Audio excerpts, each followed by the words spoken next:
स्वागत है दोस्तों, आप सबका learn and get YouTube channel में एक बार फिर से। आज की जो वीडियो होने वाली है वो हमारी एक हिंदी की कहानी है जिसका नाम है उसने कहा था। इस कहानी को लिखा है श्री चंद्रजान गुलेरी जी ने, चंद्रधर शर्मा गुलेरी जी ने। इस कहानी की आज हम समीक्षा पढ़ने वाले हैं। कहानी को मैंने पहले ही बता दिया है, इस कहानी में क्या है, क्या कहानी है, किस बारे में ये कहानी है। उसने कहा था ये एक प्रेम गाथा की तरह पे यहाँ पे कहानी है। अब समीक्षा जो होती है, समीक्षा कैसे की जाती है, क्या समीक्षा के बिंदु होते हैं, उस पर मैंने एक पहले से वीडियो अपलोड कर रखी है। अगर वो आपको देखनी हो तो जाके आप चैनल पे जाके चेक कर सकते हैं उसको मेरे।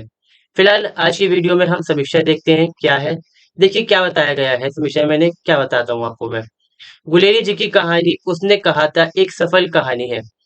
सफल कहानी हम कब मानते हैं, जब हमारी समीक्षा हो जाती है पूरी।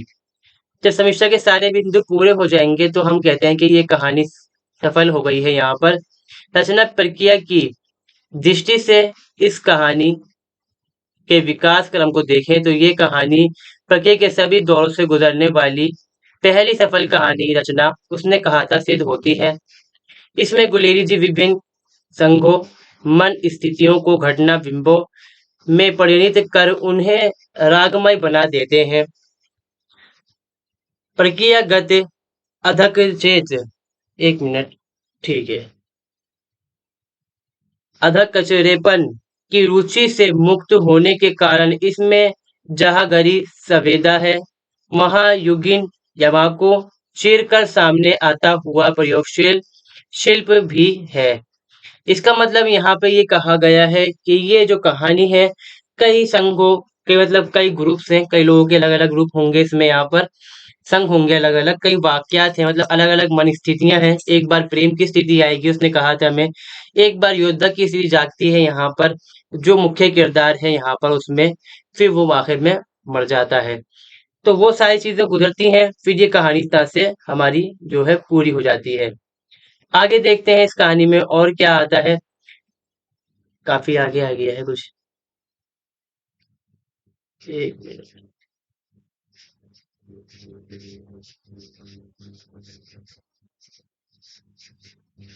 ठीक है, अब देखते हैं।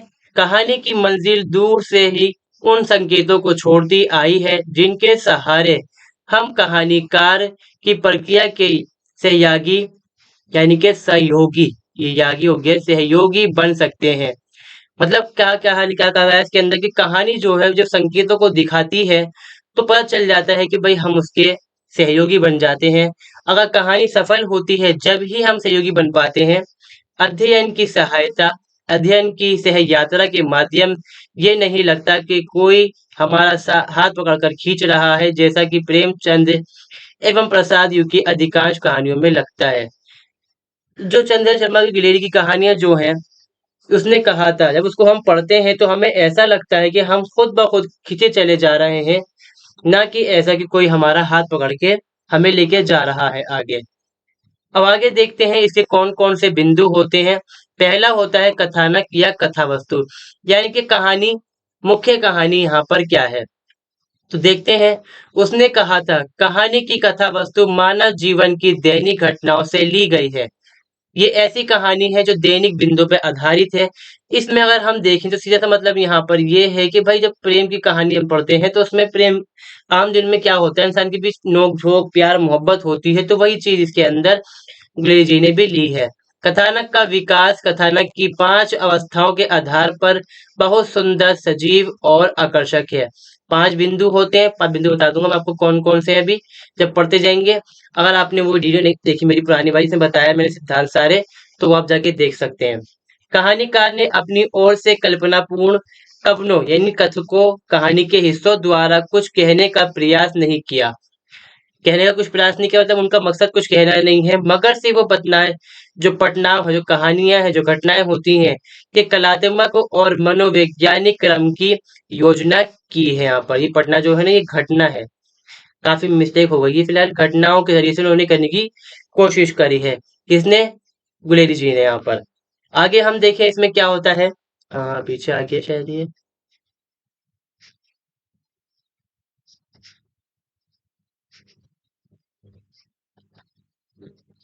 आगे देखते हैं हम। कहानी का आरंभ बहुत ही रोचक और आकर्षक है। बड़ा मजेदार कहानी का लगता है। यहाँ पे लुधियाना का एक मंजिल मतलब सुनिए वो दिखाया है यहाँ पर। पंजाब को बम यूब काट वालों के मध्य लाकर पंजाबी, अरे यार काफी गड़बड़ हो गई फिलहाल, ठीक है, पंजाबी वातावरण की सुंदर अनुभूति कराने में कहानीकार की कला के प्रारंभिक परिचय के साथ कहानी प्रारंभ होती है। इसमें लुधियाना का एक सीन खींचता है यहाँ पे, मतलब खाका बनाता है जो कहानीकार है कि लुधियाना में किस तरह से हम बोलेंगे जो घोड़ा गाड़ी वाले होते हैं वो लोगों को लेके फिरते हैं और लोगों से कहते हैं हट जाओ भाई, रास्ते से हट जाओ, कभी तुम्हारी जिंदगी बड़ी कीमती है, हमारे पहिए के नीचे आकर ना मर जाना। और ऐसी चीज यहाँ पर एक घटना होती है। एक लड़की तांगे वाले के घोड़े के पाँव के नीचे आते आते रह जाती है और उसको एक लड़का बचा बचा लेता है, जो कि इस कहानी का मुख्य पात्र भी है यहाँ पर। अब देखें और क्या होता है इसमें। एक लड़का और एक लड़की अमृतसर के बाजार में एक चौक की दुकान पर आ मिले। वेशभूषा से दोनों सिख हैं, देखने में तो दोनों सिख लगते हैं। एक दही लेने आया था, दूसरी बढ़िया लेने आई थी। जो लड़का जो दिखाया गया है ये अपने मामा के यहाँ ठहरा हुआ है और लड़की भी इस तरह से अपने रिश्तेदारों के यहाँ पर है। ये दोनों का प्रथम किंतु आकस्मिक मिलन है। ऐसा मिलन है कि दोनों का मोह हो जाता है, आपस में एक दूसरे को देखते ही यहाँ पर चकित से रह जाते हैं और डूब जाते हैं। जिसमें लड़के के पवित्र प्रेम, वीरता आदि का और लड़की की स्वाभाविक लज्जा और सुशीलता सुशीलता है, ठीक है, तथा बीज में संकेत किया गया है। यहाँ पे ये दिखाते हैं कि लड़का प्रेम में डूब जाता है लड़की के, मगर बच्चे बच्चे से काफी दिखाए हैं, छोटे बच्चे काफी हैं ये, मगर फिर भी प्रेम तो दिखाया गया है इस कहानी के माध्यम से। और लड़की शर्मा जाती है। किस तरह शर्माती है यहाँ पे लड़की, लड़का बोलता है कि तेरी मंगनी हो गई, लड़की कहती है धत, बोल के वो शर्मा के भाग जाती है वहां से। आगे ये कहानी किस तरह चलती है, इसके बाद कथानक का विकास होता है। 25 वर्ष बाद वे लड़का लहना सिंह नंबर 77 सिख राइफल का जमादार बनकर अंग्रेजों की ओर से फ्रांस के युद्ध स्थल में पहुंचा। ये जो कहानी है 1915 की कहानी बताई गई है यहाँ पर, जिस समय प्रथम विश्व युद्ध दुनिया में चल रहा था और भारत क्या था, गुलाम था। तो भारत के सैनिकों को विश्व युद्ध के अंदर शामिल किया गया था और जिस समय बताया जा रहा है उस समय लहना सिंह की यहाँ पे आयु 25 वर्ष है, जो कि मुख्य किरदार है। और वो 77वीं लाइफन जो थी जमींदारों की वहां पर सिखों की, उसकी साइड से जर्मनी के खिलाफ लड़ने यहाँ पर गया होता है। उसे अपने मुकदमे के लिए इस बीच भारत आना पड़ा। लौटते समय वे अपने सूबेदार हजार सिंह के घर गया और वहां संयोग से लैला सिंह को उसकी उस लड़की के दर्शन हुए जो अब सूबेदारनी थी। जिस लड़की से कभी सूबेदार यानी कि जो लहना सिंह है उसको प्यार हुआ था, उसकी शादी हो चुकी है। उसका जो पति है हजार सिंह, उसका नाम बताया गया है यहाँ पर, सूबेदार है। तो पत्नी कहलाई सूबेदारनी और उनका एक बेटा भी है बोधा सिंह।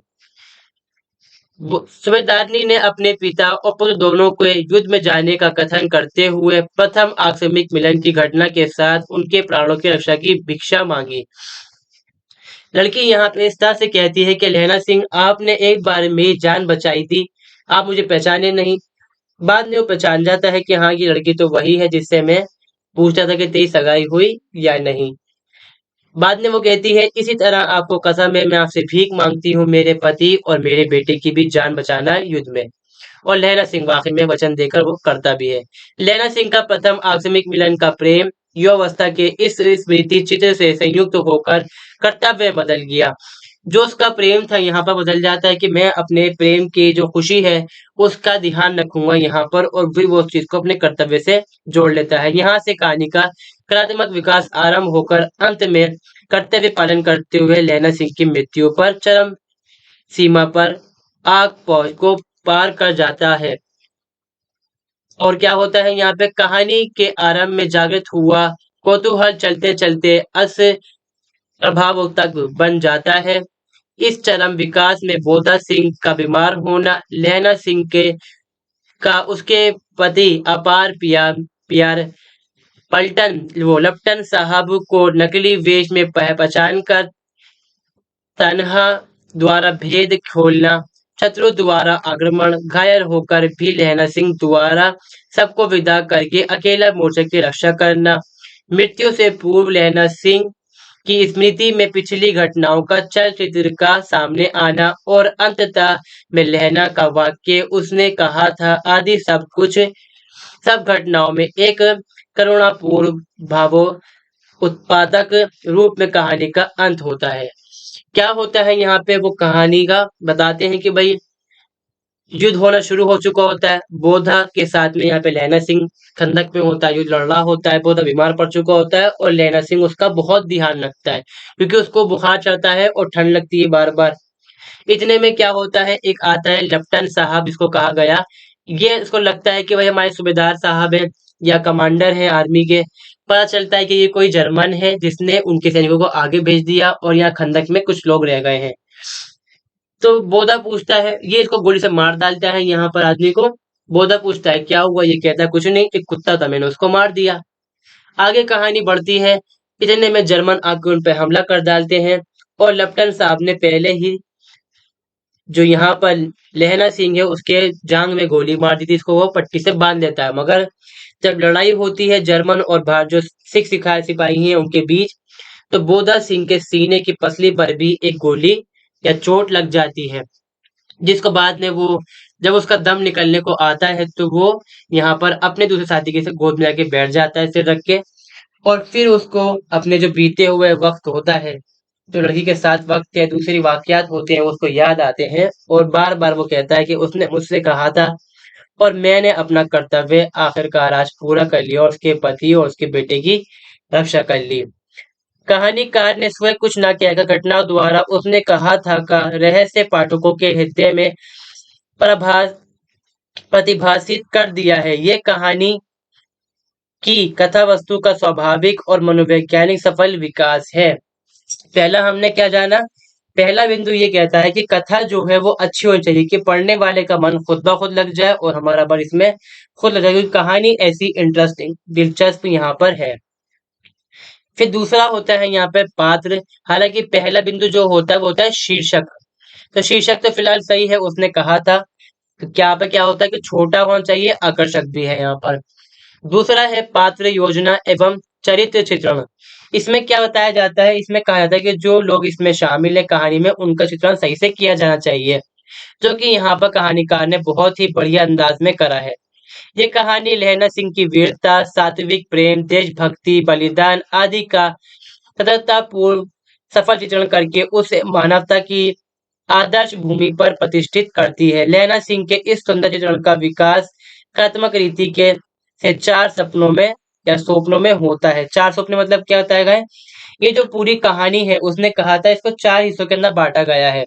पहली कहानी बचपन की होती है, दूसरी कहानी 25 साल बाद जब वो खंदक में होते हैं, तीसरी कहानी जब होती है जब वो अंग्रेज आकर हमला करते हैं और चौथा हिस्सा जब होता है जब लहना सिंह यहाँ पर घायल होकर मरने को आ पहुंचता है और आखिरकार वो मर जाता है।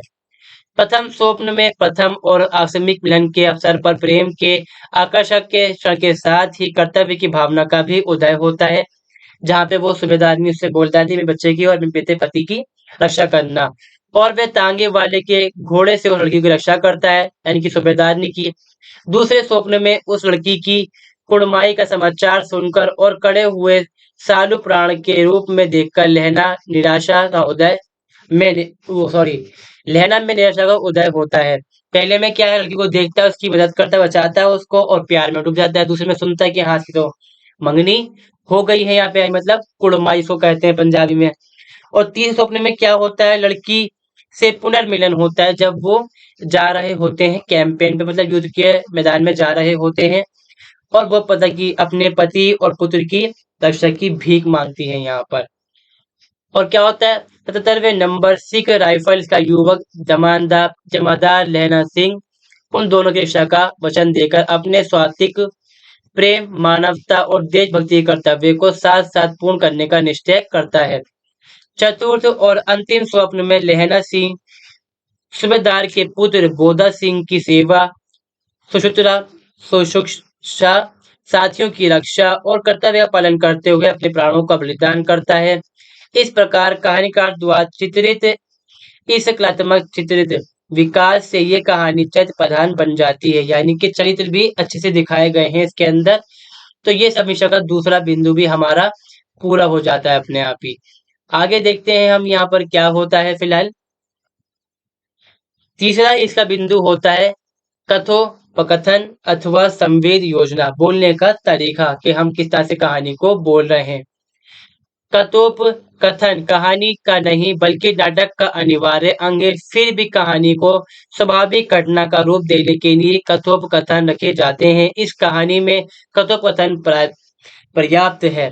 मतलब वो चीज जो कहानी में हम देख के अपना भी अपना जो इमेजिन करने लगते हैं, मतलब हम सोचते हैं कि ये कहानी हमारे सामने हो रही है, उसे कहते हैं संवाद योजना। इस एक कहानी का पात्र अनपढ़ पंजाबी है। उसके कथोपकथन के अनुसार उन्हीं के अनुसार है। वैसे कथोपकथन घटना के आगे बढ़ाने और पात्रों के चरित्र पर प्रकाश डालने में समर्थ है। लहना सिंह और वजीरा सिंह के संवाद दोनों चित्र को प्रकट करते हैं। यहाँ पर क्या होता है, संवाद योजना जब तक जो लहना सिंह जब घायल होता है तो वजीरा सिंह की गोद में अपना सिर रख के बैठ जाता है, और सांस जब खींचता है तो उसको ख्वाब आता है, सपना आता है कि कब कैसा कैसा मेरे साथ हुआ था। तो वो संवाद योजना ही दिखाई गई है। जब वो सही से बात करते हैं, बातें एक दूसरे से कहते हैं, समझते हैं दूसरे की बात को, संवाद योजना उसको कहा जाता है। तो उसमें क्या होता है, ये है हुक्म तो ये है कि यहीं रुका जाए। तो क्या बोलता है यहाँ पे लहना सिंह, अरे हुक्म की ऐसी की तैसी, जो मैं बोल रहा हूँ यहाँ पर अफसर अभी मैं हूँ, तो वही काम करो, पलटन साहब की खबर लेता हूँ। वो लेफ्टिनेंट साहब कौन है, नकली सिपाही जर्मन जो आया यहाँ पर। तो उस चीज को यहाँ पे कहते हैं कि संवाद अच्छे से हुआ है, जिसने जो बात कही वो निखर कर सामने आती है, समझ में सही से हमारे आती है। चौथा बिंदु है हमारा भाषा शैली। इस कहानी की भाषा व्यवहारिक, सरल और सरस है। शब्द चयन सुंदर और वाक्य संगठन भावनाकुल है। जो भाषा शैली है व्यवहारिक है, जहाँ पर जो भाषा की जरूरत पड़ी उसका इस्तेमाल किया गया है, और सरल भाषा के अंदर ही शब्दों का इस्तेमाल किया गया है। प्रांतीय शब्दों का सुंदर प्रयोग, उर्दू और अंग्रेजी शब्दों की व्यंजकता तथा मुहावरों के स्वाभाविक भावपूर्ण प्रयोग से कहानी इतनी अधिक सफल हुई कि इसे हिंदी के सर्वश्रेष्ठ कहानियों में से उच्च स्थान प्राप्त हुआ है। इतने प्यारे उर्दू के, अंग्रेजी के हर शब्द यहाँ पे इस्तेमाल किए गए हैं। प्रांतीय भाषा के शब्द भी हैं, जो पंजाबी शब्द इस्तेमाल किए गए हैं वो भी हैं। और जो वहाँ पे जब गए वो युद्ध में लड़ने के लिए, तो जो वहाँ के लोग भाषा बोल रहे थे, कुछ कुछ शब्द उनका भी इस्तेमाल करते हैं। तो इससे क्या होता है कि भाषा शैली भी इसकी सफल हो जाती है अपने आप ही यहाँ पर। इस कहानी की भाषा के उदाहरण के रूप में कुछ पंक्तियां प्रस्तुत हैं। एक मिनट जरा रुकिएगा, मैं चेक कर लूं। रिकॉर्डिंग हो रही है फिलहाल, मुझे लगा रिकॉर्डिंग ना हो रही हो। तो कुछ कहानियां प्रस्तुत वो सॉरी ये पंक्ति यहाँ पे प्रस्तुत कहते हैं। लहरा सिंह कहता गया, चालक तो बड़े हो पर माझे का कहना, इतने बरस लेफ्टिनेंट साहब के साथ रहा, उसे चकमा देने के लिए चार आंखें चाहिए। मतलब ये कहता है कि जो भाषा शैली कही गई इसके अंदर, कि भाई जो लेफ्टिनेंट साहब बन के नकली आदमी आया था, वो झूठी मूठी कहानी गढ़ता है। ये कुछ कहानी बोलते हैं लहना सिंह कि भाई गांव के अंदर ऐसा था, तो वो झूठी मूठी कहानी गढ़ डालता है। तो लहना सिंह यही पकड़ लेता है कि तुम्हारी जो भाषा में जो अल्फाज तुम इस्तेमाल कर रहे हो, वो कहता है कि मुसलमान मंदिर पे शिवलिंग में जाता है पानी चढ़ाने के लिए, तो मुसलमान पानी क्यों चढ़ाएगा शिवलिंग के ऊपर, वो तो मानता ही नहीं शिवलिंग को। हाँ, इज्जत करेंगे मगर धर्म तो उनका नहीं मानता इस चीज को। और फिर वो कहता है कि 12 सिंगे के 12 वो 2 फीट के सींग थे। भाई जो सॉरी 12 सिंगे कह रहा हूँ, जो जो नील गाय होती है उसके सींग तो होते ही नहीं। तो वहां पे वो उसको पकड़ लेता है कि तुम जो है कोई झूठे आदमी हो। फिर बाद में उसको गोली वगैरह मारता है यहाँ पर। 3 महीने हुए, एक तुलसी मौलवी मेरे गांव में आया था। बताया इसमें कहानी के बारे में। औरतों के बच्चे उन्हीं के क्या आता है यहाँ पे, औरतों के बच्चे होने के लिए तावीज बांटता है और बच्चों को दवाई देता है। यहाँ पे तावीज है, ठीक है। चौधरी नीचे मंजा बिछा हुआ हुक्का पीता रहता है और कहता है जर्मन बड़े पंडित हैं। ये जो लेफ्टिनेंट साहब बता रहा है कहानी खुद, कि ये जो आदमी बैठता है मौलवी या जो पंडित है, कि ये लोगों को तावीज देता है और तो बच्चे होने के लिए, बच्चों को दवाई देता है ठीक होने के लिए, और लोगों से कहता है देखो जर्मन लोग तो बढ़िया बढ़िया हैं। वेद पढ़ पढ़ के उन्होंने विमान चलाने की विधियां, विमान है ये, विमान नहीं, क्या है यहाँ पर, विमान, विमान जहाज जो होता है, ठीक है, एरोप्लेन चलाने की विद्या जान गए हैं। गौ को नहीं मारते, हिंदुस्तान आ जाएंगे तो गौ हत्या बंद कर देंगे। अब देखिए आगे क्या होता है इसमें। मंडी का एक बनिए को कहता था कि डाक से रुपया निकाल लो, सरकार का राज जाने वाला है। डाक पेलू राम भी डर गया था। मैंने मुल्ला जी की दाढ़ी गांव से मुछ मुंडवा दी और क्या करा उन्हें गांव से। 1 मिनट, फैन चल नहीं रहा है। आ गया। पैन गांव से, वो सॉरी कह रहा हूँ, उनको गांव से बाहर निकाल कर कह दिया, जा मेरे गांव से अब पैर मत रखियो। इस कहानी की शैली वर्णनात्मक है, जिसके प्रकाश क्रम कल्पनात्मक एवं मनोवैज्ञानिक है। मतलब कहानी जो है वर्णन की जा रही है, जो लहना सिंह अपनी कहानी को वर्णन कर रहा है बस यहाँ पर वो, हालांकि वो बता रहा है पुराना कहानी जो पीछे चल रही है यहाँ पर। और कहानी जो है कलात्मक है, बहुत ज्यादा कल्पनाशील कहानी है और कलाओं का इस्तेमाल किया गया है, पढ़ने में भी हमें मजा आता है। कथा का आरंभ कलांत संवेदनापूर्ण, कुतूहल वर्धक और संश्लिष्ट वातावरण से सुसज्जित घटनाओं के कलापूर्ण विकास, मन स्थितियों के विश्लेषण और क्या कहते हैं यहाँ पे कहानी के प्रभावपूर्ण अंत में कहानीकार के कलात्मक व्यक्तित्व का सुंदर समन्वय यहाँ पर हो जाता है। तो ये बिंदु भी हमारा साकार इसका हो जाता है। अब देखते हैं इसका जो बिंदु होता है कि देश काल के देश में क्या हालत थे, क्या वातावरण था, वो चीज भी देख लेते हैं। इस कहानी के अंत तक यथास्थान बहुत सुंदर रीति से संश्लिष्ट वातावरण की सृष्टि की गई है, जिससे कथा में स्वाभाविकता और संजीवता बढ़ गई है। उदाहरण के रूप में प्रथम आकस्मिक मिलन का सुंदर पंजाबी वातावरण, युद्ध का सजीव चित्रण और अंतिम दृश्य में करुणा मिश्रित प्रभावपूर्ण वातावरण का निर्देश करना पर्याप्त है। मतलब इसमें क्या कहा गया है, पहला जो चित्रण है इसमें उन दोनों का मिलना है, जहां पर लैला दास एकदम उस लड़की के प्यार में गुम हो जाता है यहाँ पर। और पंजाबी माहौल दिखाया गया, पंजाब का मोहल्ला दिखाया गया है यहाँ पर। फिर दूसरा वातावरण आता है यहाँ पे युद्ध का, कि बम के गोले गिर रहा है, खंदक में पानी भरा है, बंदूकें चला रहे हैं वो। आखिर में क्या होता है, लैला सिंह को बंदूक से गोली लग जाती है और चोट भी लगती है और उसकी मृत्यु हो जाती है यहाँ पर। तो क्या दिखाया गया है, युद्ध के वातावरण का एक सशक्त चित्रण प्रस्तुत है। इसमें कहा गया, राम राम ये भी कोई लड़ाई है, दिन रात खंडर हो गई, खंदकों में बैठे बैठे हड्डियां अकड़ गई हैं। लुधियाना से 10 जाड़ा और मेह बरस ऊपर, पिंडलियां तक कीचड़ में धंसे हुए हैं, जमीन कहीं दिखती नहीं। घंटों 2 घंटों में कड़ाके के पर्दे फड़ने फाड़ने वाले धमाके के साथ सारा खंदक हिल जाती है और 100-100 गज जमीन उछल पड़ती है। ये बता रहे हैं इसके अंदर, जो पहला चीज बताया मैंने आपको कि युद्ध का मैदान कैसा दिखाया है यहाँ पर, कि कभी कोई लड़ाई है, खंदक में बैठे बैठे हमारी हड्डियां जो है, अतड़ियां जो है वो अटक गई, मतलब अकड़ चुकी, ठंडक लग गई है हमें यहाँ पर। और जो जाड़ा है वो बढ़ता जा रहा है, पिंडलियां तक की हमारी जो कीचड़ में डूबी पड़ी है, इतनी गंदगी वहां पर हो चुकी है, जमीन तक देखने को नहीं नसीब होती हमें। और आखिर में क्या होता है, जब बम फटता है तो खंदक की खंदक पूरी हिल जाती है और जमीन की जमीन धस रह जाती है। वो कहते हैं, इस कैदी को ऐसे बच जाए, बचे तो कोई लड़े। नगरकोट का जलजला सुना है, यहाँ दिन में 50-25 जलजले होते हैं। जो कभी खंदक के बाहर साफा या कुहनी निकली तो बंदूक की गोली चल पड़ती है। इसमें ये कहते हैं कि भाई इतने जोर की गोले बम दागे जाते हैं कि जमीन की जमीन हिल जाती है। और दिन में 25 गोले दागती है जर्मन फौज, जिससे जमीन हिल जाती है। अगर हल्का सा भी हम कोहनी या कुछ कपड़ा निकाल दें तो फट से उसके ऊपर निशाना वो दाग देते हैं, और ऐसा लगता है कि साले मालूम नहीं बेईमान कहाँ मिट्टी में जाकर ये छुपे बैठे हैं जर्मन लोग। ये कहते हैं इस बारे में हमारे लहना सिंह। फिर आगे आता है उद्देश्य, इसको लिखने का क्या उद्देश्य था। इसको लिखने का उद्देश्य क्या बताया गया है कहानी सिंह, इसमें कहानी के अंदर कहानी के का उद्देश्य लहना सिंह के आदर्श चरित्र को चित्रित करना है।